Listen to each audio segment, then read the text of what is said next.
mga kauni, for today's vlog nga guys, ang ituturo ko sa inyo is kung paano natin maibabalik yung binura natin na post sa ating Facebook. Yes, pwede natin yan ibalik kung na-aksidente nyong na-delete siya. So, ito, ituturo ko sa inyo kung paano yan gawin. Hey mga kauni, ngayon nga ituturo ko sa inyo kung paano natin maibabalik yung na-delete nating post sa ating Facebook. Yes, pwede natin yan ibalik dito sa tutorial na ituturo ko at sundan nyo lang po siya. So, punta tayo sa ating Facebook. Pag nasa Facebook na tayo, punta tayo sa ating profile. Ayan, pindutin nyo lang yung tatlong guhit sa taas.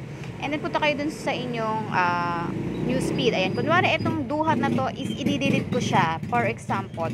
Tapos, move natin siya sa trash. And yan. Pag na-move na natin siya, guys, punta tayo ngayon sa ating tatlong bilog dito.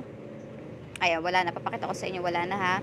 So, punta tayo dun sa ating profile sa taas. May tatlong bilog dyan. Click nyo lang yan. And then, hanapin nyo yung activity log. Ayan.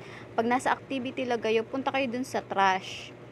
I-click nyo lang yan at makikita nyo yung na-delete nating post andyan. So, pwede natin yan i-restore guys as maibalik natin sa ating Facebook. Ayan, click nyo lang. Makikita nyo may restore dito sa baba.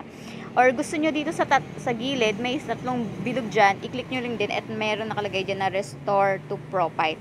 Ayan, so medyo matagal-tagal lang. Ilang mga minutes lang. Ayan, ayan, i-restore natin. Ayan, wala na siya dito sa trash. So, magre-refresh tayo ngayon ng Facebook.